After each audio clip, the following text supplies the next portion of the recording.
Pas dans des systèmes figés. D'ailleurs, la loi évolue.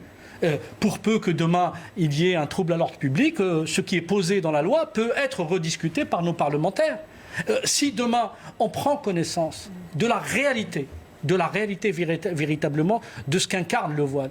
Vous savez, il y a 30 ans, on avait cette rentrée de 1989 en France, cette fameuse polémique qui a été le début, en définitive, Deux jeunes filles de l'avènement du voile dans l'espace public.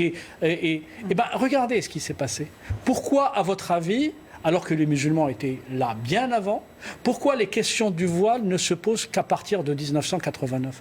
Parce que véritablement les frères musulmans et les courants islamistes commencent à travailler la société française et sa composante musulmane à partir du début des années 80. Et à partir de là, dès le moment où les associations islamistes commencent à travailler, à manipuler la communauté musulmane, il y a ce qu'on appelle une réislamisation, mais qu'on voit aussi dans les pays du Maghreb, qu'on voit dans le monde arabe, où on voit cette acceptation, parce qu'on leur vend le produit comme si c'était un référentiel islamique, comme si c'était une prescription religieuse, et on a introduit l'idée, dans l'esprit de beaucoup de femmes, malheureusement, que sans cet accoutrement indigne, la femme serait moins bonne musulmane que celle qui ne le porterait pas, qu'elle serait moins impudique que celle qui ne le porterait pas, etc. Des idées totalement délirante par rapport à l'époque qui est la nôtre et au contexte, je dirais, français qui est Bruno Bonnell, qui est le législateur. Je vais faire deux remarques,